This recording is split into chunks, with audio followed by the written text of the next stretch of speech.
Mohon penjelasannya Pak Ustadz mengenai Assalamualaikum tadi. Kalau kita Assalamualaikum dengan tembok itu kan tidak waras.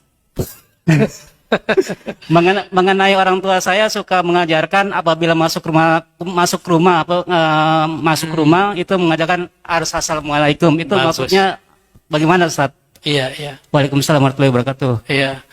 Di dalam kitab Syifa Imam Qadhi Iyad itu disebutkan adab masuk rumah. Itu tentang kehidupan Nabi. Disarikan dari hadis-hadis Nabi.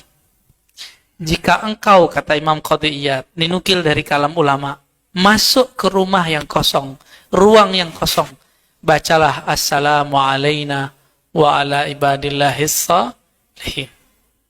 Oleh guru saya ditambahkan, penghulu alam semesta kan Nabi Muhammad. Salam dulu ke Nabi Muhammad. Assalamualaikum ya ayuhan Nabi warahmatullahi wabarakatuh. Baru Assalamu alaina. Kenapa? Karena di situ pasti ada jin. Mau saya kasih tahu Pak jin tinggal di mana? Jangan, ntar antum takut. Jangan ya. Ada tempat-tempatnya di sekitar rumah kita dan dia nggak ganggu kok. Ya. Cuma kalau antum ambil makanannya dicekek ntar malam. Ya, belakang Ibu. Paham ya? Oke, terakhir silakan. Assalamualaikum warahmatullahi wabarakatuh. Assalamualaikum. Saya Siti Soleha. Mohon Buya penjelasannya mengenai zikir dan wirid, apa bedanya?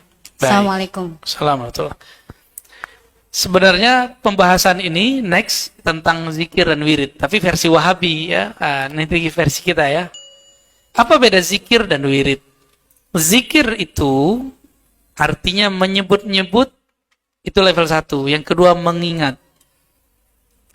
Setiap kali kita menyebut nama Allah itu disebut zikrullah. Kalau kita mengingat kematian disebut zikrul maut.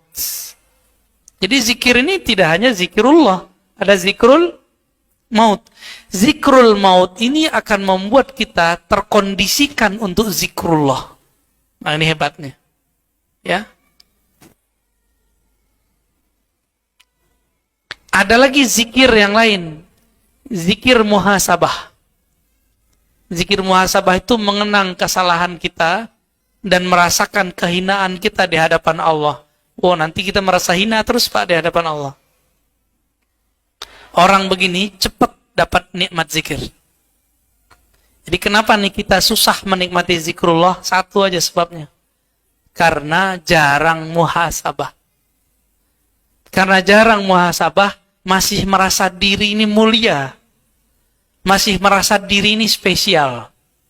Masih merasa diri ini suci. Akhirnya mental lah itu zikrullah. Ya. Jadi berzikirlah dengan membawa rasa, ya Allah, aku ini hina. Terimalah zikirku. Gitu.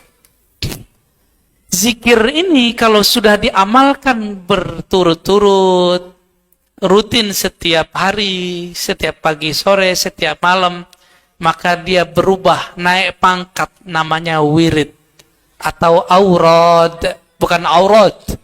Kalau aurat yang nggak boleh kelihatan, ini aurat pakai dal, jamak dari wirid. Wirid itu zikir yang sudah berbuah, sehingga kalau ditinggalkan kita merasa ada yang kekurangan. Nah, ini ciri-ciri antum sudah punya wirid. Udah punya wirid belum? Kalau nggak witir malam-malam, kayaknya aneh gitu. Berarti witirnya sudah jadi wirid. Kalau nggak baca kulhu habis sholat, kayaknya aneh. Berarti kulhunya sudah jadi wirid. Kalau nggak nelpon si doi, nggak ngecek gitu ya, kayaknya ada yang kurang hidup. Berarti buka Instagram, Facebook, sama YouTube sudah menjadi wirid. Al-wirid al-yutubiyah. Torikotnya baru.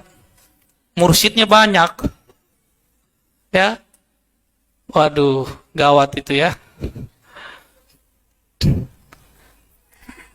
Wirid itu adalah zikir yang sudah berbuah. Nah, buahnya itu namanya warid. Apa namanya? Warid. Maka ciri-ciri orang yang sudah dapat warid dia istiqomah zikir. Gitu. Kak Imam Notoilah mengatakan tidak adalah warid. Tidak adalah wirid kecuali karena warid sudah turun. Jadi duluan mana turun, warid atau wirid? Warid dulu. Allah kasih hadiah dulu. Apa hadiah terbesar kita? Bukan sakti, bukan tenang, bukan bercahaya. Hadiah terbesar, Allah mengizinkan lidah yang kotor ini menyebut namanya yang mulia. Itu wirid, warid yang terbesar. Allah itu namanya, kalau diturunkan ke gunung, hancur gunung. Sekarang antum baca, kok nggak hancur-hancur? Karena nggak kenal sama yang disebut. Coba kalau kenal, sebut namanya langsung gemetar kita. Ya, karena kita nggak kenal. Maka disebut di Quran, manusia itu jahula. Sebenar-benar jahil. Ini nama agung, dia sebut-sebut, dia nggak bergetar juga. Ini belakangan ada berita ya. Media asing ngomentarin azan di negeri kita. Lah urusan apa ini? Itu urusan kita. Dan emang khas negeri ini, apa aja diumumin lewat speaker. Itu di tetangga saya Pak, tetangga komplek. Orang arisan pakai mic. Stres juga kita dengarnya awal-awal pindah ya. Belum lagi yang solawatan suaranya Masya Allah menyiksa. Suaranya nyiksa, tahu nggak? Kalau di Turki orang nggak diizinkan megang mic kecuali suaranya enak didengar. Nggak mesti bagus, enak. Oh ntar pada mundur nih kayaknya nih. Diseleksi Pak orang yang mau azan, yang membaca Quran, orang jadi diseleksi di sono. Kita kan main hantam-hantam aja ya. Nah, makanya saya sarankan biar orang-orang nggak tersiksa sama suara kita, ya suaranya yang bener dikit lah. Maka masjid-masjid yang sudah mencarikan muazin-muazin yang bersuara enak, ya barakallahu fikum ya. Tinggal muazinnya ikhlas apa enggak? Ikhlas itu bukan berarti nggak dapat honor. Ikhlas itu antum azan karena honor atau karena Allah, udah sederhana aja. Ya. Orang-orang yang berjuang fisabilillah tidaklah Allah sia-siakan. Maksudnya apa? Kalau orang yang tidak berjuang fisabilillah, itu Allah cuekin aja Pak. Karena dia tidak pernah memperjuangkan Allah. Maka orang-orang yang diperhatikan oleh Allah di dunia dan di akhirat, di alam barzakh, itu hanya orang yang berkorban hartanya, jiwanya, waktunya untuk Allah Subhanahu wa ta'ala. Itulah cara cari perhatian kepada Allah Subhanahu wa ta'ala. Apalagi caranya? Kalau Bapak bukan seorang syuhada, orang yang berjuang, senangilah kekasih-kekasih Allah. Pemimpin kekasih Allah siapa?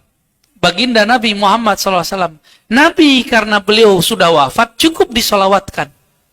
Tapi pewarisnya kan belum wafat. Ya. Kalau mereka hidupnya susah, Bapak bantulah. Mereka lagi berjuang bikin pesantren, bantu. Mereka senangnya apa? Senangin hatinya. Jika kolbu kekasih Allah itu senang sama kita, Allah lihat ada nama kita di kolbunya, Allah akan cinta kepada kita. Apa kata Allah? Oh, ini pembantumu ya, ansormu ya, hawariyunmu ya. Itulah kalam Sayyidina Isa ketika mengatakan, Man ansori ilallah. Siapakah yang membantuku kepada Allah? Lalu berkatalah para hawariyun, Ya Allah, kamilah. Wahai Sayyidina Isa, kamilah pembantu engkau. Kamilah hawari engkau. Hawari itu siap korban apa aja. Maka dari semua murid Nabi Isa, yang jadi murid terbaiknya cuma 11 orang. 12 satu khianat. Satunya Dajjal nyamar. Yudas Iskariot. Dan itu akan terjadi di setiap masa, Pak. Ada orang ngaji, ntar ada yang nyamar satu. Ada yang khianat satu. Begitulah terus. Semoga kita terjaga ya. Amin ya rabbal alamin. Semoga kita termasuk yang sidik. Yang sungguh-sungguh lahir batinnya sama. Ya. Kita udah ketemu beberapa anak-anak begitu ya.